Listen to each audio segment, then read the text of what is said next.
Let's go. Let's go. Let's go. What's going on, people? Welcome back to United View. Welcome back to another morning view. Hope you guys are doing good. I was going to say happy Friday the 13th. If we believe in all that stuff, then sorry, but Do I don't you? really. Do you? Nah, I don't. So happy Friday the 13th because it's just another day. It's another life. I'm not involved in all of that. It's Friday the 13th. That's judge. It's another day. We've woke up. The sun's shining. We're blessed. So none of that. None of that. None of that. No negative energy. Do you know what I'm saying? No negative energy. So big up to everyone watching. Let's get the first 100 likes in, as everybody is always talking about at the beginning of these morning shows. Everybody knows the drill now. It's a register. It's your roll call. It's the smash the like button, smash the subscribe button. That's just what it is. Tabra says morning. Hamad says big up. Tabra also says flex judge. Brendo says morning UV peep. Smash a like.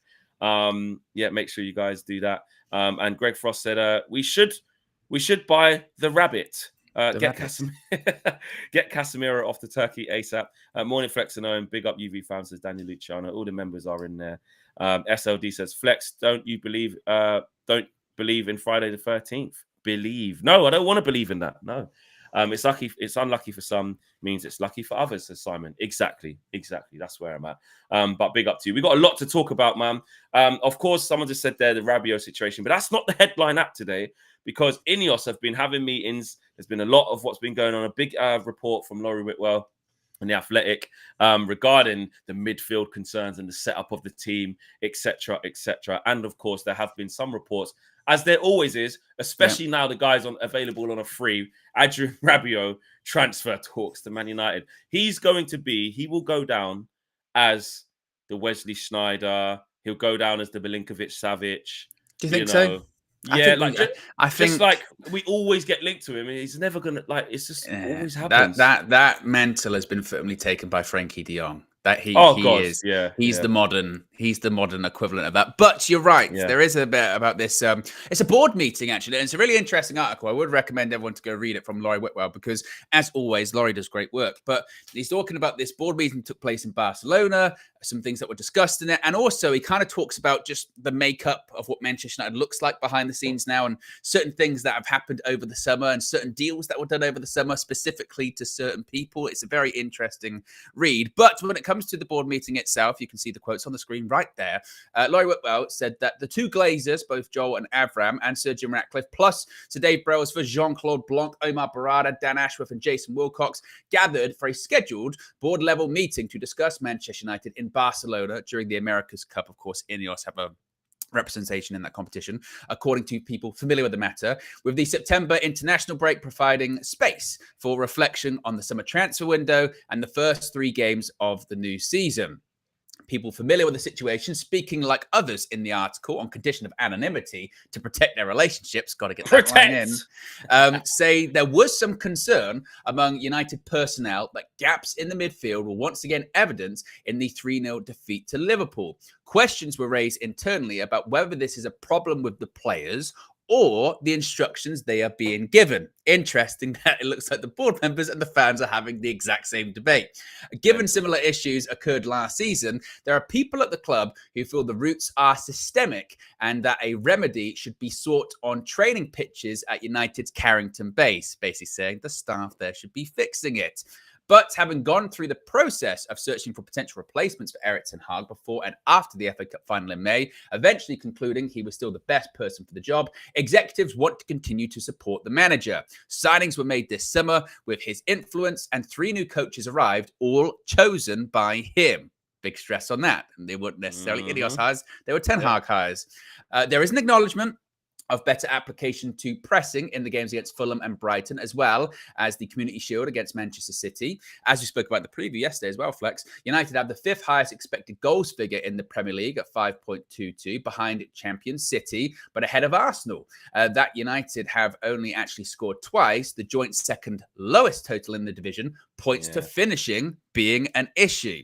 Conversely, having been the fortnight in IB for Summit, which his status was confirmed, Ten Hag has adjusted to the new regime, picking up their term of game model and showing more of his personality around Carrington. Results dictate sentiment, but there is no appetite for change, certainly right now. So it's an interesting article, that one. And again, it's quite a lengthy one. Just a couple of things that we'll put in it, we'll get into a little bit later on because it's more sort of signing stuff.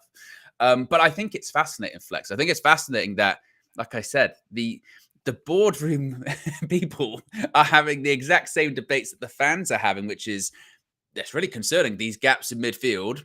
Is it because the players aren't good? Is it application on their part? Or is it a system issue? And regardless of what it is, shouldn't it be fixed on the training ground at Carrington? And why isn't it being fixed on the training ground at Carrington? What are your thoughts about all of that? Well, that's it. We can see it. They're saying what we can see, and we're seeing what they can see. But Eric can't see it, or the coaching staff are not fixing it. And that bit there is so true that basically there's a view that it's systemic. Like we're not set up right. It's not the fact that we've just got totally rubbish players. The amount of players we've bought, over 500 million, the players that we have, we should be playing better football. Like you can say, well, he's not as good as Salah, or that guy's not as potent as Jota, or he's not as good as, Saka, or you can compare and say like just the quality of players not as good as the others. That's a different debate, but the base level shouldn't be this. It shouldn't be what we're seeing. So that's interesting. And the bit, what is interesting as well, if I just paused it on there so I could see that bit again, was the acknowledgement of like application to the pressing in games against Fulham and Brighton. Like some things are better. Yeah, some things are better. Which we have said too. Which we've said, and it's like it turns out as slim pickings, because what happens is in football it's final, isn't it? Like if you lose, don't really care, mate. Got 0 points. Like nitpick all you want, you left with 0 against Brighton. Do you know what I mean? If let's be honest, that was a pendulum swinger. It was like really close to being like, well, that's a good away win. I tell you what, from 1-0 down as well after a shit goal to come back and actually have some good passages of play that led. Because we opened them up like quite a few times. Let's not act like we didn't. But again, as soon as you read a stat like that, it's backed up straight away by they're the second lowest joint second lowest total in the division, for actually putting the ball in the back of the net. But you know what I mean? The chances you're creating is like one of the highest. But exactly. It'll be fine if that was a one-off, but we've had lots of games like that last season. Arsenal at the Emirates, great example. You go, well, actually, we scored in the last minute. It was offside. We could have won that game, but we didn't. But then we capitulated. Exactly. So no one cares because it's 0. So really and truly, if you are a coach, and this is in defense of Ten Hag a little bit, when you're a coach and you're trying to look at what's going wrong, you look at, well, are we doing the right things more often than not to arrive at the chance to score a goal? Well, he's going to argue yes. They're going to go through the stats and go, well, yes, we're the joint lowest because the clinical nature, the last final mark, the decision is not scoring. Now, then you have to work out, though, you have to look at other things, though. How many chances do we concede? How many times do we lose possession in midfield? What are the gaps? Is that a common theme? And the answer is yes, though. You can't just focus on one thing and say, we've improved in that, so I'm going to keep going with that. Yeah, but what about all of this? That was supposed to be erased from last season because we got players back. But in midfield, there's still gaps like this. That's systemic. And that's why the board are looking at it going, well, yeah, that's true. We've noticed against Fulham and Brighton. We all did. We saw it with our own eyes. Because Cobby's got like the highest regains, hasn't he? That wasn't happening before. Like we've seen a bit of that. Mason Mount running around, nicking the ball off them. We were like, that's what we want to see. But we also can't ignore all the other shit. Because that's what it is. It's shit. Well, also as well, this is the thing with stats, isn't it? Some of those, it's the Gattuso. Some of those stats are good. Some of them are shit. Yeah, and guess what? The only one that matters is the scoreline. And Eric Ten Hag said that himself in the press conference yesterday, and he says it himself when he talks about his trophies that he's won. Because from his perspective, the things that are the most important are the trophies that you've won, which, i.e., are the results. What are your tangible results? You can get into, XG and what have you, and shots faced and shots, actually taken in the game and what have you. But ultimately, right now, we have 3 points on the board out of a possible 9, which is a concern. Tomorrow, my goodness me, it has to be 6. My goodness me, we have to end up on 6. And again, that's ultimately what matters. And I think also that is, I obviously can never speak for the whole United fans, but I think from my perspective, certainly, that is the frustrating thing. Is it is a case of, for the last year or so, we have been talking a lot of could have, should have, would have, haven't we? Yeah, it's too much. We could have won that game, or we should have won that game, or we were unlucky, but that happened. Because again, all of last season was could have, should have, would have, really. Because even go back to that second game against Spurs away, you're like, we should have had a penalty in that game, and I saw the clip online actually earlier this morning of it was the Bruno ball in, where Rashford's like 6 yards out and he heads it over the bar. And you go, we should have scored that one. And didn't Bruno was the one who missed the header, isn't it? I think Bruno put the ball in. It was Rashford with the it? header. They might have both done it. They might have both done it in the game. Bruno missed a massive header. They might have both done one in the game. Or was that the season before? That might have been the season before, actually. With that one. But I know last season. Someone put in the chat. I know last season it was because I saw the clip this morning with the Bruno ball and the Rashford heading it over the bar. But like with that game, we go, actually, we could have, should have, and maybe, would have won that game. Should have been 2-0 up. Yeah, exactly. Or you mentioned the Arsenal one. I was offside. Eric Ten Hag goes back to that. Or always goes back to it. The Chelsea game at Stamford Bridge last season, we were 3-1 up. We should have won that game. So I think with that, it's like, and the Brentford one was 3-2 up that one. 3-2 up, and we should have won that game. The Brentford one, we were terrible. We went 1-0 up. We should have won that game, but we didn't. Bad, yeah. But we didn't. So I think the frustrating thing is Burnley at home. When you see those metrics, you go, all right, that's great, but eventually they've got to turn into results, don't they? And because ultimately that's the bread and butter. The bread and butter is the results. And so it is a weird one because look, a few games ago I was saying the same thing after the Fulham game. People were complaining of that, and I said, look, we won, and we should have and could have won that game by more, but we didn't. The Brighton one is the same, wasn't it? Of like, I wasn't too downhearted. It was really disappointing, the late winner and what have you, but that one did feel like fine margins. But fine margins can only last so long, can't they? Fine margins can only last so long because eventually you have to go, well, they can't stop being so fine anymore. You've got to take control of your own destiny, really, and does that get into the territory of, you make your own luck with those things? We've had some decisions go against us. Well, you do make your own luck because if you were clinical, it wouldn't matter by that point. And it runs out. It runs out. Like you said, you don't get results. No one cares. This is why no one cares. People say, like, obviously the performance versus the results and which one's more important. The truth is they're both important. But the thing that actually gets you sacked is results. Fact.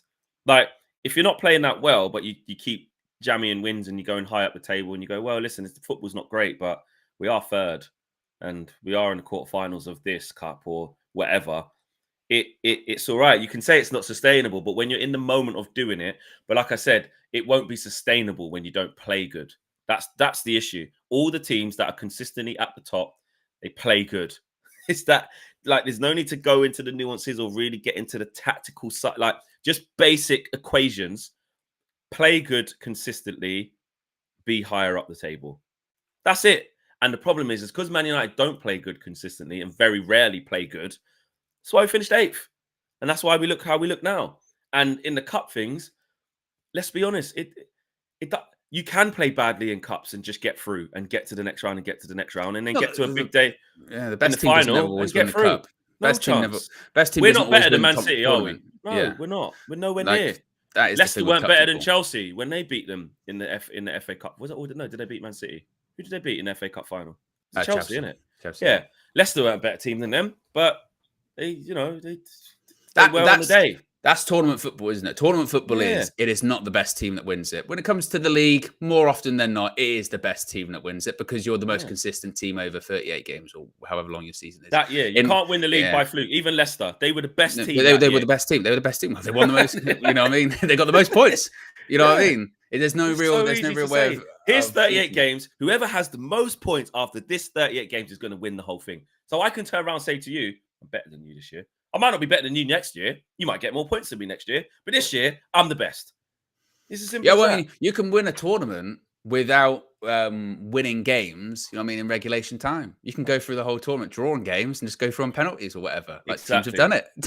Teams have done it. So it's not the best team that always wins tournament football. And that is when, again, that is when it is different. There is a difference between tournament football, cup football, and league football in terms of how your team can play and how good your team can be. Like that's why sometimes we do like sort of European competition, isn't it? Because sometimes it is different with the over 2 legs and the aggregate scoreline or whatever. And there's more of a chance. And there's a certain tactic of, okay, go away, let's get the win here, or go away from home and then don't concede, or don't concede too many away from home. You can lose 2-0 and still go through. Still go through. Put it this way, Owen. We got to the FA Cup. Our reward for drawing against Coventry in 120 minutes was to get to the FA Cup final. You know how mad that is? And we won it, Flex. Yeah.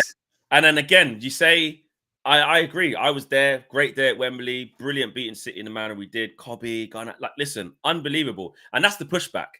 That is the pushback instantly. Don't matter how you get there. It matters about just getting there because it's cup football and you do it. I get that. But what I'm saying is that's why we shouldn't use that as the measure that we're actually good. You should leave that in isolation and be like, it matters about the cup. Within the FA Cup, it doesn't matter. Just get there. Get through each round. Doesn't matter about good football. Doesn't matter about this, that, and the other. It's about getting to the next round and winning. And like you said, if we do that all the way to the Europa League final, win the Europa League final, who cares?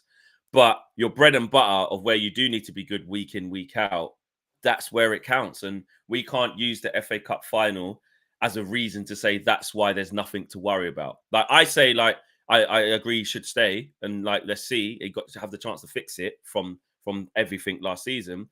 But I'm not saying that's why we're good because we won the FA Cup. I'm not saying that. Well, going back to the stuff about the midfield as well, because obviously that was INEOS's concern. Now, obviously, we know that there's all of these different voices now. I mean, in the again, just to kind of touch on again in the article that they were talking about, because again, it was an interesting article from the point of view of you kind of got an insight as to what everyone does, or certain transfers that everyone's been involved in. For instance, Laurie Whitwell displayed the importance of Jean-Claude Blanc in the deal for Manuel Ugarte, saying that he held face-to-face talks with Nasser Al-Khelaifi over this transfer just a few days before the Champions League draw. So that was on August 29th, around that period of time.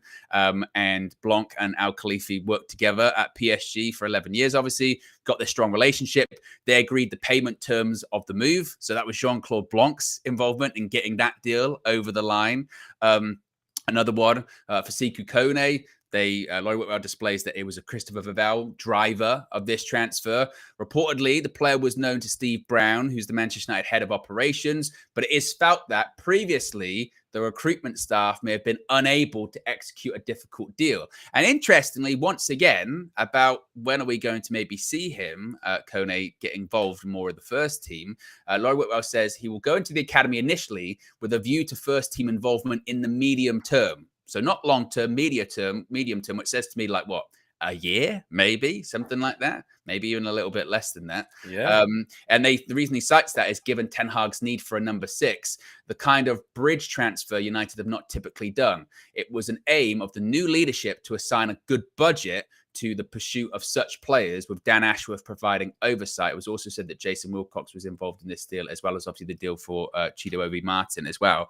But seemingly that has been a target by this new football leadership team to go, right, we've got obviously the budget we're spending on things. Let's put more into these kind of deals where it's like, okay, you know, this one for Sekou Kone, rather, I think that's like £1 million or whatever. Yeah, that's it. They're going, right, that's good. We're putting budget into that. And also these new people you've seen on these different transfers, right? Jean-Claude Blanc, he's heavily involved with Ugarte. Christopher Vivell, he's heavily involved in Kone. Jason Wilcox, he's involved with Obi-Martin. Obviously, we knew that Omar Barada and Dan Ashworth, they were involved in the ones for like, you know, Lenny Yoro, Matthijs de Ligt, etc., etc. But it goes to show already what these different components of this new football leadership team are doing. And going back to the midfield part of it, the concerns of the midfield, it will now be interesting to see what their influence is over those solutions to the midfield issues that are currently there. Is there going to be this pressure from Jason Wilcox and Dan Ashworth to Eric Ten Hag going, we can't have that midfield stuff happen again, Eric. We've got to fix this. Like, what are we doing? What are we doing to resolve it? Oh, let's come up with a plan to fix this. How are you going to fix it? It'll be interesting to see just how stubborn Eric Ten Hag will be with that, or how open he's going to be to change in that regard, because his job might depend on it, in all honesty. Yeah, it will. And now, just on that footballing side of it, the structure, it's refreshing to see how many times have we said, come on, man, where's the innovation? Where's the scouting network? Where's the tapping into, we always use Brighton as an example, them going to South America. I know they've pivoted from that this year, but going to the South America, when Ollie was talking about how we could have got Caicedo for the 2 million, then it raised to 4, and then we said no and stuff like that. Where's your scouting network of getting the young players in from different continents and going, right, I tell you what, we can see that he's not quite there yet. Give him a year to settle down.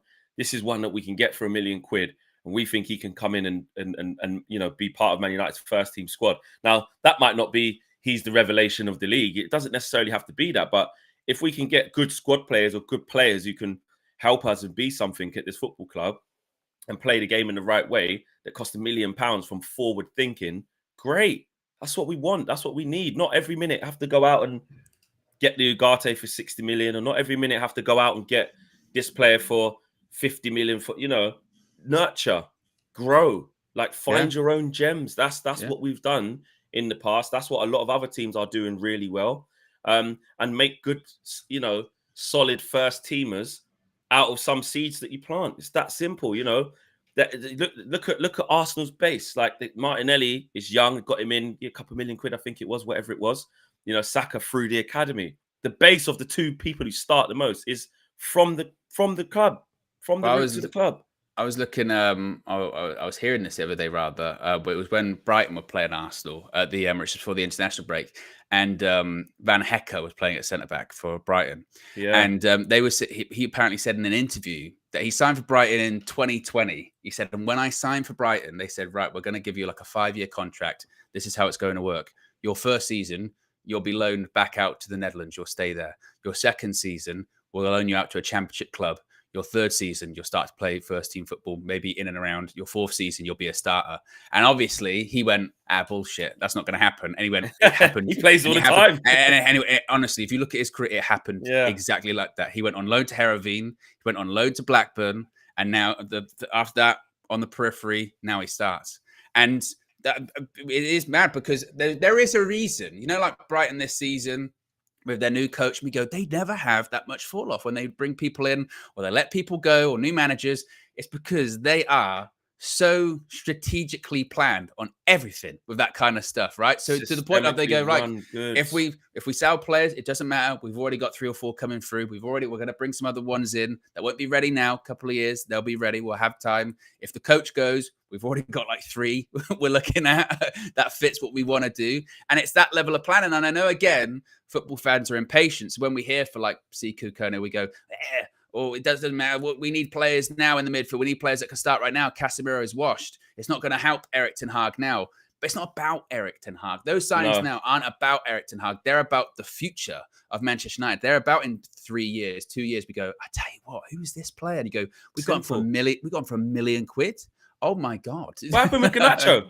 We did it with Garnacho. We got him from Atletico Madrid. He was in the under 23s. Sorry, under 18s.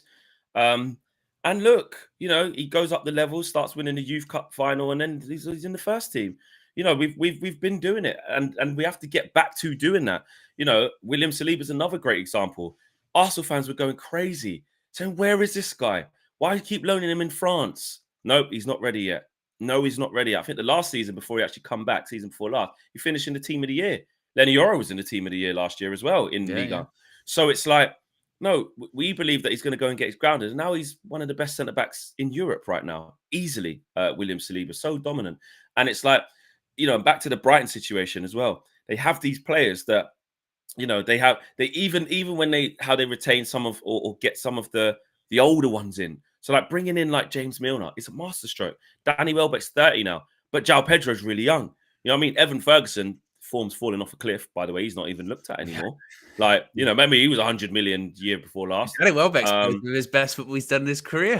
One of his best, most consistent periods of his whole career, exactly. Then you've got like Enciso, but then it's like Buonanotte, not there anymore. No, we don't need him anymore. Like that's, we thought he might be the next one through. Estepinian, not always starting, but then Solly March was like, Pascal Gross is like that one. Start moving him on now, and we're going a different direction. Billy Gilmore still there. Tariq Lamptey was like they got rid of on the list. They got rid of Billy Gilmore, didn't they? Oh yeah, he went in the end. Yeah. Oh yes, yeah, he went in the end. He went, yeah. But then he played against us. Did he go on deadline day? Yeah, right on the end of deadline day. That's what they got. He stayed. They got their Scottish midfield core, don't they? Yeah. Imagine that. That's that's so weird to watch. But anyway, I get your drift of what you're saying though. So, it really is. It's planning. It's just planning. And we can't look at it like it's just that's just Brighton. We've got different, aspirations to them. No, the principle though. If we can plan like that, but with bigger budgets and more extensive network and more resources, we should be competing for leagues and Champions Leagues easily. Yeah. With the revenues that we generate. It's not to ignore the immediate, the present right now and be like, we're not going to give, because Ten Hag's clearly got a lot of players that he wants, at the club. But it's also going, again, it's not about Ten Hag. It's about the next 5 years, 10 years, 15 years. And get, like you say, planting those seeds and bringing those players in. And then who knows when they'll start to, blossom and develop. That's what normal clubs do. We should be doing those things. But historically, well, not historically, but over the last maybe decade or so, we've not been too great at it. Yeah, super chats here. Tabra says, to this day, I still watch Nico Gaitan comps. Amador says, Flex, Eric Ten Hag needs to go back to 4-2-4 and play Mount. Well, he can't play difficult. He's injured. He's injured again. Again. So that's looking like it's going one way. Ray Carl says, in any case, I think Eric Ten Hag will leave us better than Oli. I look outside the box from the game to game. What is Eric Ten Hag doing? Laying the foundations for the next managers to come. Trust me. Well, we did that when we was with Oli. We were like, Ollie's the man for the rebuild now. He's the one. Better place. The one before. Yeah, I don't know. We did that. I remember that narrative at the end of Ollie's. I remember we just talking about it here on the channel, going, one thing you can say for Ollie is he's left us in a better place. And the reality is, when every manager gets sacked, it's not a good place to be in, is it?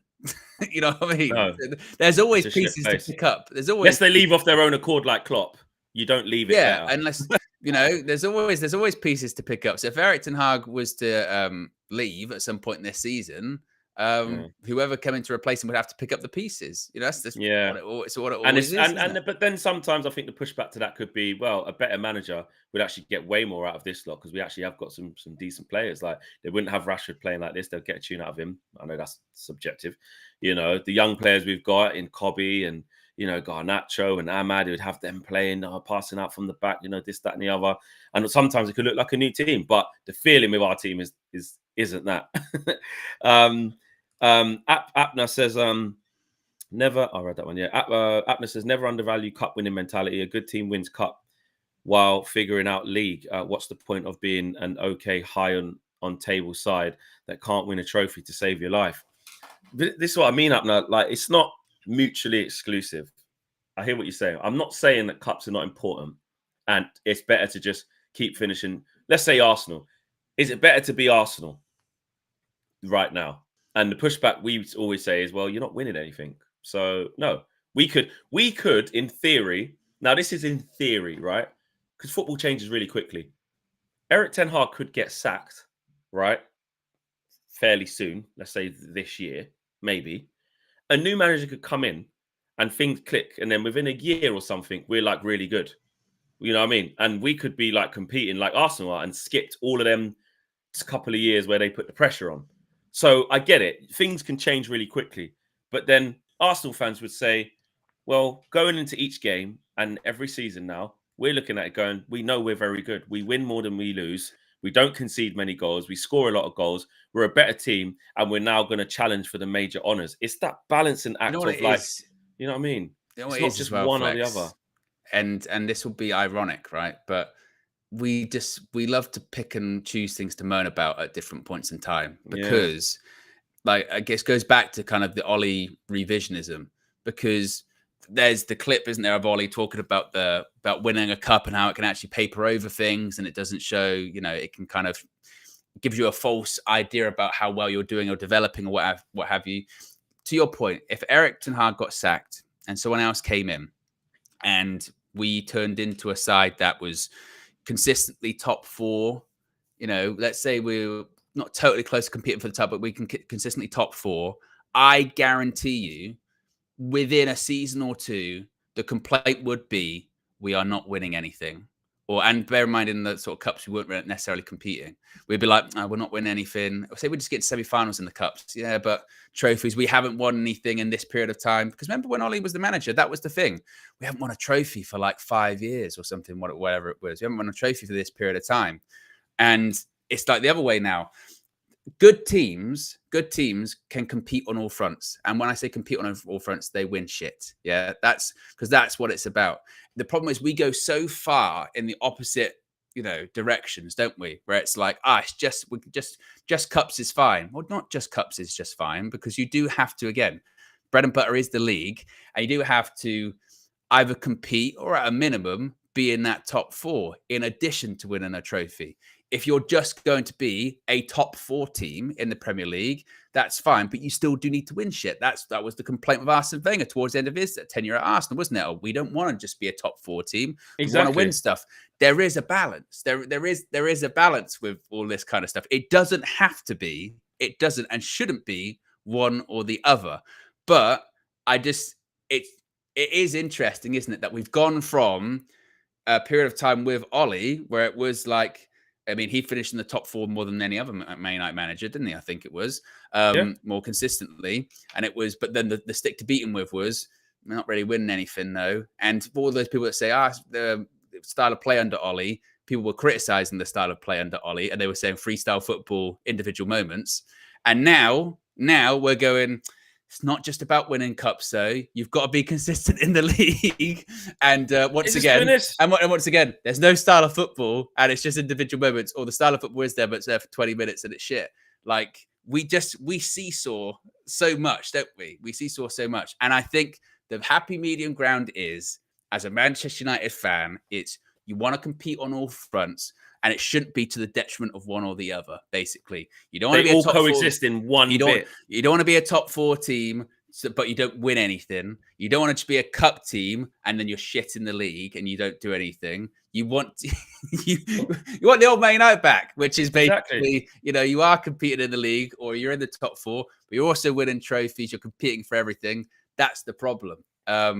But it is funny just how every couple of years we just shift to basically these opposite ends of the spectrum and get really angry about it. Exactly. And then then you have to be forced to pick one or the other. And that's what I'm saying. The truth is that real success, you have both of those components. When you have consistent success of like winning things or competing to win things, that's a successful team. They will play good football. They will be consistent in their performances, and they'll pick up trophies. And the other thing is that at the upper end of winning trophies, let's not get it twisted. It's really hard to win the top ones. Man United under Sir Alex, we only had 2 Champions Leagues. It's really hard. Should have had more. Should have had more. City, in all of this dominance, they've only got 1 Champions League. They've knocked on the door, got there or thereabouts, and sometimes semi-finals go out to Real Madrid or whatever. Got over the line against Inter year before last, but then went out to Real Madrid the next year but they're there or thereabouts every year knocking on the door. Obviously, the dominance in the league now, what we're seeing, we haven't seen dominance like this in terms of like 4 in a row, potentially 5 in a row this year. But they're a bit of an anomaly. Klopp won one of everything. Talked about it yesterday on DR. Like in 9 years, like they consistently competed with City. Missed out by a point here or there. Sometimes finished 4th. Sometimes finished 5th and had to reset, get back in the Champions. It was mixed, but they were always there or thereabouts. Won a Champions League or going deep in the stages. Had a couple in Europa as well. Like it happens, but you always felt they're a really good team. So no one said, "Oh, it's a disgrace." I tell you what, Klopp's gonna have to go because I tell you what, he's only got 1, Champions League in this time, and obviously they got to the final, loss against Madrid, but then the next year I think they won it, didn't they? So it's like the knocking on the door. If you do the consistent things, the chances are you will get there in the end. And that's why Arsenal fans feel the way they do, because they're like, we feel like we're on the brink here. Of course, that only lasts a certain time. If you don't win any, Liverpool were all right because they did win the league. Then they did get a big one. They did get an FA Cup there. If you don't, that's when you start laughing and say, well, you've been saying this is on its way for 4 years since they've been good for 2 years now, Arsenal, isn't it? This is the third year of them being really good. Also, so we'll see. There's also this, level of sort of heritage and expectation. I mean, there was a period of time there under Klopp, certainly in the Champions League, wasn't it? Of like, you get up to 3 Champions League finals, and you did get that feeling of, in European competition, well, they're going to go far because they always go far in these competitions. Exactly. With Arsenal, you don't have that at all. Yeah, there's no record of doing it. Yeah, there's nothing there. With United, like you mentioned under Fergie, particularly in the sort of around that sort of 2007-ish 8 period of time. That period of time, Man United minimum every season Champions League semi-final. Every season, whether it was again semi-final, go out to. As AC Milan we went out to, I think, at that one of them. But we just happened to be operating in the time of arguably the greatest team ever in Guardiola's Messi side, and couldn't get over the line a couple of times against them. But minimum, it was United competed. United will go deep into the Champions League. It will be semi-final, quarter, or if it's a quarter, you go out to like a Real Madrid, like we did when we got screwed over at Old Trafford with the nanny red card. Yeah, the nanny red card. Yeah, but like, you know what I mean? There's an expectation there. Yeah, but it's against Real Madrid. Like, do you know what I mean? But at this point with United, way off that, and that's why you can't even talk about them conversations with us right now. You can't. That's why, and that's why, like us playing like this, when people say it's just about results or it's just about this one thing, it's just about It's about doing things consistently so we can become a consistently good team. If we don't do that, we're not going to get back into them conversations. No. Because the evidence shows us that. Yeah. Ray says, Ollie didn't do anything. He was not a good manager, and we won't be in a good place when he left. I don't know how fans are fooled into this. Eric Ten Hag ranked United. Eric Ten Hag ranked United, so Ollie left us stink. Ketchadil says, Eric Ten Hag is the right man. You guys are still in last season. Are we talking about the manager losing his job? What happened to let us clear players? Well, it's his team now. You can't say that. Like, we have cleared players. Even the staunchest Eric Ten Hag backers, all unanimous. Again, we cannot rewrite history here, because the staunchest Eric Ten Hag backers all unanimously said, when defending him last season, when he was about to lose his job, it was the injuries, blah, blah, blah. Get the people around him, give him more time. And I saw so many people say, by Christmas, if it's not working out, then he deserves to go at that point. We're not at Christmas this point, but he is absolutely 100% on probation right now. 100%. And he's not. And the first 3 games has not helped gone well. Any of that. Has not helped that. And this is over 500 million later as well, or over 200 million if you want to say, from the point of going give him more time and money. We've given him over 200 million this window too. So yeah, Joe Fleming says, why do you always put clubs on a pedestal compared to United? It's just starting to get weird at this point. Easier to just chat shit, I'm guessing. What do you mean? This is the other thing I don't get, with all this kind of stuff. So at the moment, there's this. You did it the other day with your Flex's view, and I honestly, I mentioned this on one of the morning shows. I think it was Tuesday, the one that you were here.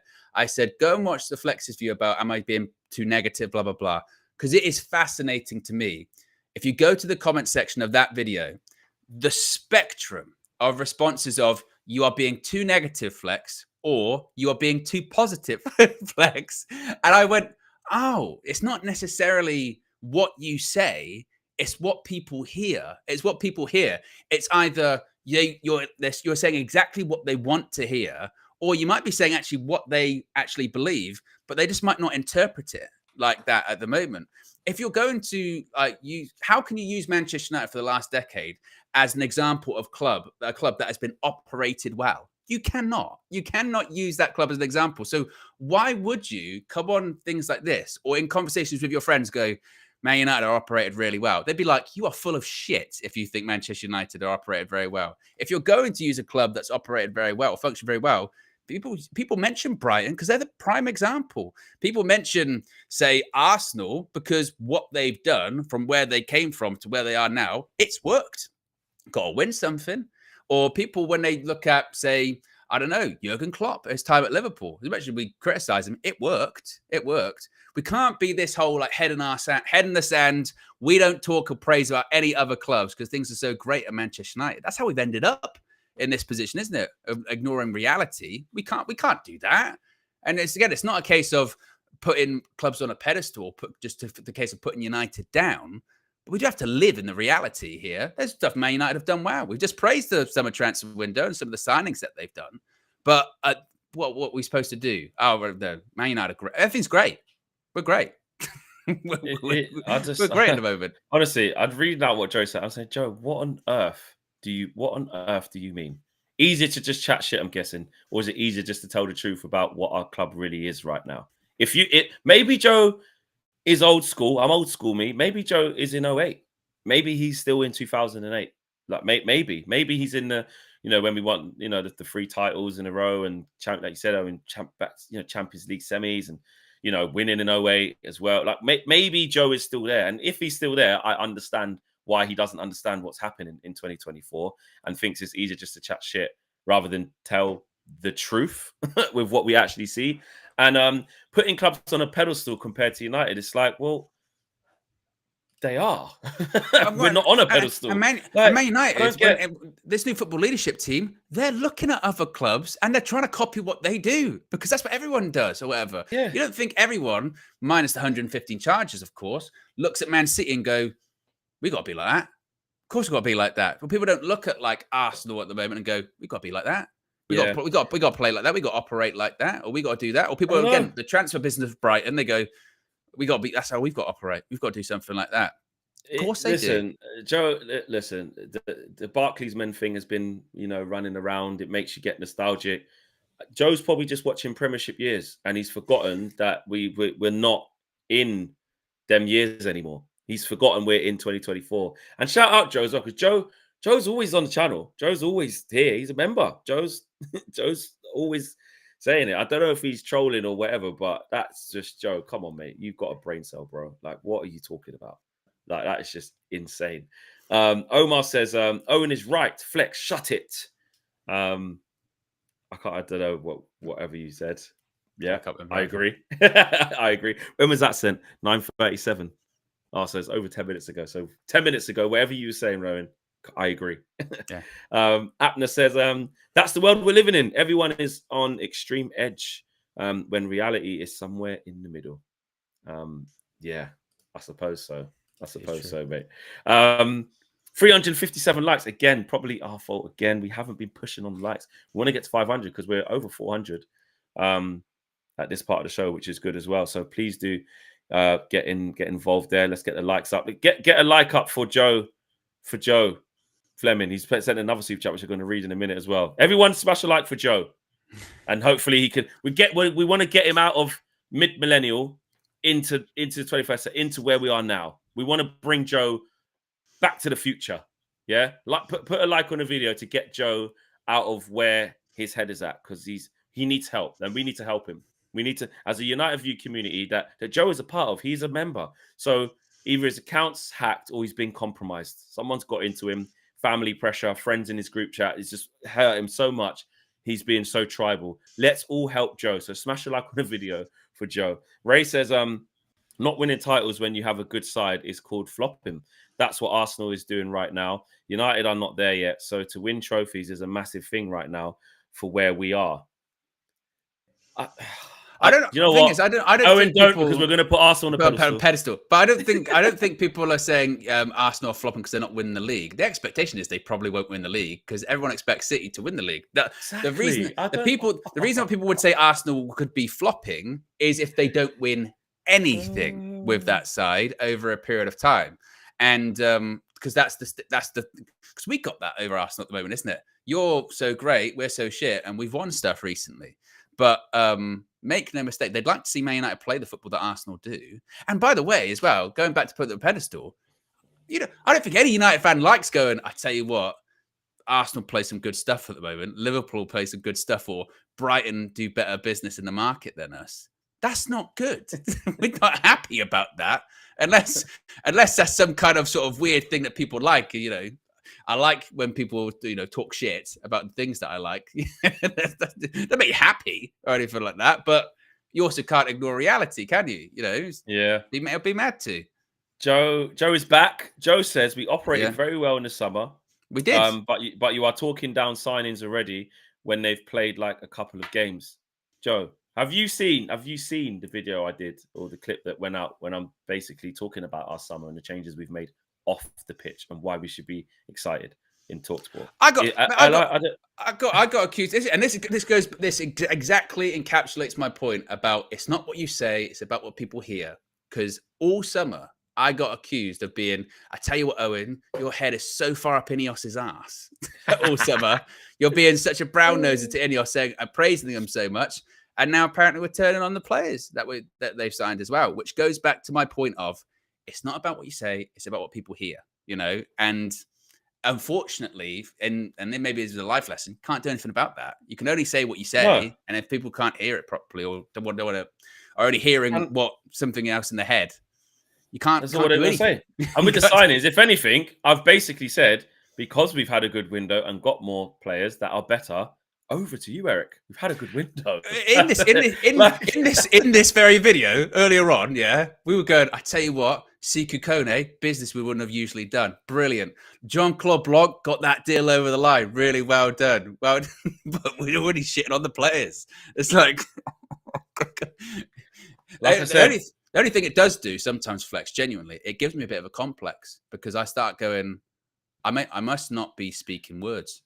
Nah, you can't because it's a loud minority. Like most people aren't. This is only Joe saying this. Out of 1,400 people, only Joe is saying this. So that's why we have to put this into context. Either Joe woke up and chose trolling, or like I said, he's still in 08. So it's our job to help drag him out of 08. Like we've got to bring Joe back. I don't want to see this version of Joe. I feel sorry for him. So by saying you want to bring Joe back, just in terms of the interpretation, that means you're shitting on the players again, Flex. I've got it. I understand the logic. Means exactly. You don't like Joshua Zirkzee. I know exactly what you're saying there, Flex. That's exactly what you're saying. Tabra says, Flex woke up and chose violence. # justice for Joe. Not even Tabra. I'm not even trying to. I'm just like, I just want to bring him back to the realm. It's just what I mean. Just want to bring him back, mate. What you said. Of words. Yeah. Ray Carr says, that's what I'm saying. They flopping. One FA Cup with a great side they have. And that wasn't the FA Cup they won wasn't even Arteta's side that it is now. That was Emery. Post Emery, really. Can't go on and not win nothing, Flex. And Owen, so United winning is more good. But then, do you know what, Ray? You just exactly proved my point I was mentioning earlier. We go so far on the opposite end of the spectrum because we start doing this whole cups above everything else. Yeah. Let me ask this then. And then when we don't do it, we go, but we need to win something. So it's that middle ground. It is the middle ground. Would you like to finish 7th this time? Let's say we go up a league, a place, 7th with. Instead of -8 goal difference, let's say it was bloody -2. So we've improved and we win the Carabao Cup. Is that good? Because we won the cup and then Arsenal finished second again, 1 point off City. Like, it has to... Because what some people will say is, listen, if we finish 7th but win the Europa League, we get in the Champions League, fine. Good. But, like, it's not... You can't...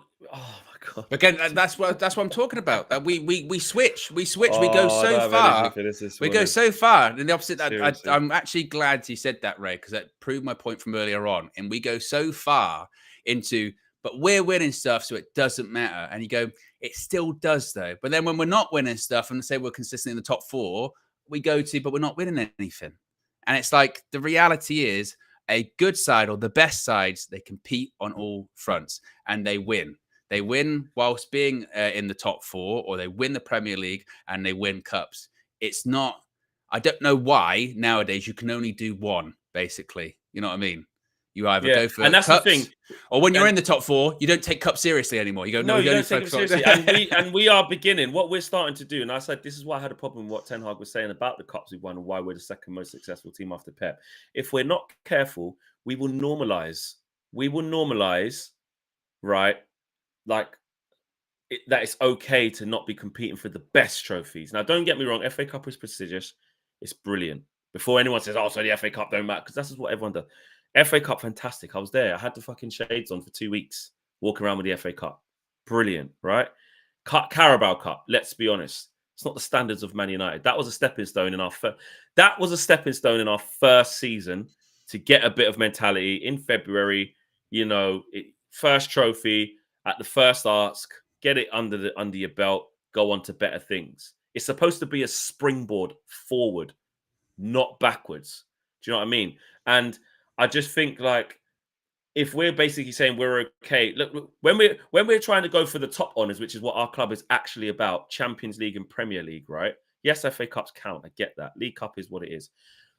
That means we're saying that when we go for those, we finish bottom of the Champions League with a shit group.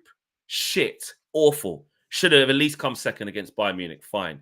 So that's the upper echelon of club football. And the league, let's not even talk about how many points we finish off trying to challenge for that. So what you can't do is normalize and say it's just okay because we got 2 other cups, but we finished 8th.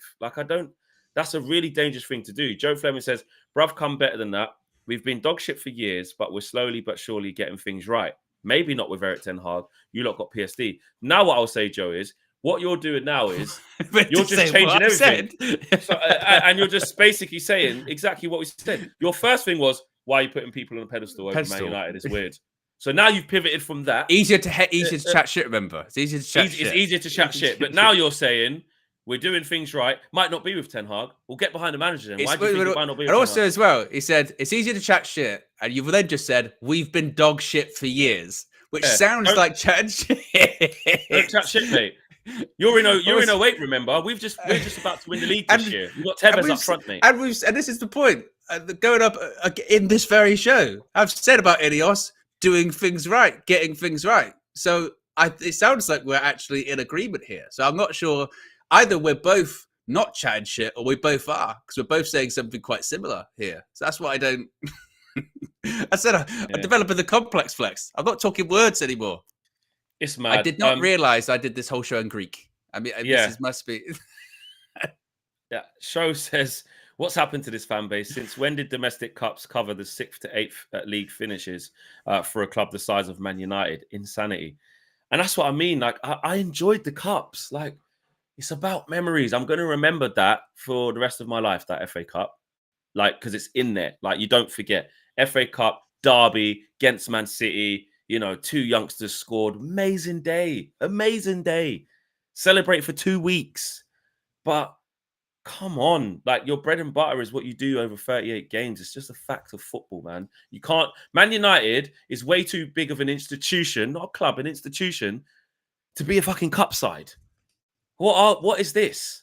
What are we doing here? And it's not, by the way, it's not to put down cups because, again, a top team competes for everything. Yeah. Yes. But at Manchester United, and this goes back to, I guess, the standards discussion that Cristiano Ronaldo was mentioning, wasn't it? Is that will never be enough, basically. That will never be enough for Manchester United.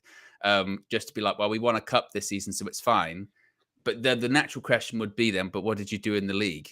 And if it is, well, we finished 8th or we finished 5th, then that'll be like, well, that's not good enough, for Manchester United. So again, in the Champions League. We just do this. We do this with it all. Silly. We do this. It's really, really silly. Omar says flex with the sassy hand movements. Ayo, probably getting what do you call it? Animated. That's the word. Ray Carl says, what do you call it? Ray Carl says, yeah, you take trophies because you beat in top teams to win them, guys. Yeah, in isolated games, though. Like, again, are we, Joe? Ray. Are we just got slapped by Liverpool? Are we better than Liverpool because we beat them in that 4-3 game? Are we better than them? No. Are we better than Man City because we beat them in the FA Cup final? No. So, it's peaks and troughs because then before that, like I said, we were hanging on by a toenail against Coventry. We've played Wigan and Newport and people like that in cup. And also in cup competitions, that is not always the case. I mean, last season, yes, we did beat obviously 2 fantastic teams to win the FA Cup. But also, when we won the Carabao Cup, who was the best team we beat? God. It was Newcastle, wasn't it? Newcastle in the final. Yeah. I think it's Forest in the semi-finals over 2 legs. Smash them like it was. You don't always play the best teams to win a cup. No way. Sometimes that's part of it. It's luck of the draw. That was my thing with Gareth Southgate, wasn't it? Is if we get to play a good team, we'll lose, and we do. Yeah, every time. Exactly. Tabra says, I retract my #justice for Joe. The brother needs help. #help for Joe. Nem Green says, people forget the money finishing top 4. FA Cup money, not the same. I have faith we will get top 4 and win 3-0 on Saturday. When Rasmus is back pressing, we will be better. Yeah, he's not back on Saturday, but I know what you mean in general. And Glenn C says, newsflash, our history is more than 30 years. In between 2 amazing managers, we had a 26-year wait for a title where we all had to enjoy what we all had to enjoy. We all had to enjoy cups, basically. Yeah, that's true. And maybe, listen, we're about halfway there, isn't it? Nearly for 26, halfway there for 26 years. How long have we been without Premier League? 13, so 11 years, is it? 11, yeah, 11. Yeah, 11 years. So, yeah, we're not far off halfway to be for 26. Yeah.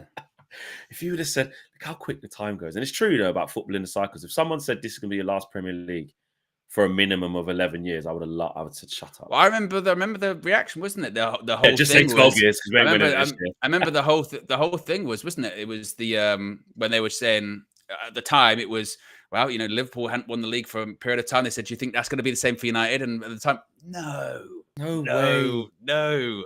Absolutely not. Absolutely not. And like you say, history does have a funny way of repeating itself, doesn't it? It does, and show's right. Just say 12 years, because there's no way in hell we're winning the league this year. Don't chat shit, Flex. Put Man United on a pedestal. How dare you? Ronaldo says we shouldn't say that as well. Yeah, we come can on. win the league. Come we on. Can win the league. Big show. Well done, everyone. We didn't even talk about Rabiot. Oh, yeah. Oh, my God. Very quickly. Man United have had talks with Rabiot, according to Santiago Una, who retweeted someone. It's bullshit. Yeah. Tomorrow we sign Rabiot on a free. Well, maybe. You never know. If the only way that's going to happen, is if Rabiot and his agent went to United and said, those wage demands, we've cut them in half or something like that, basically. Or we got an injury in midfield. Apart from that, I don't see it. Yeah. No, I can't see it at all. Right, guys. Today's Friday. We'll get you Trinity later. We've got a lot to talk about on the Trinity, definitely. We'll see you then. Smash the like on the way out. Thanks for getting involved. Joe, I hope that you have a good day, brother. I hope that on the next stream, I want to hear from you because I want to check on you, bro. I do want to check on you. So next stream that we're live, when would that be? Maybe Sunday morning. Saturday. Oh, sorry. Yeah, just on the match view. Sorry, tomorrow on the match view. Yeah. Me, KG, and Marcel will be there. Owen will be live from 10:30. Like, just get involved, Judge. We want to check that you go from what you've been today to sort of making sure you're all right. Shapeshifting says, you guys give level-headed opinions. Good on you. Thank you. We try. Big up everyone, including Joe Fleming. We are out of here. Peace.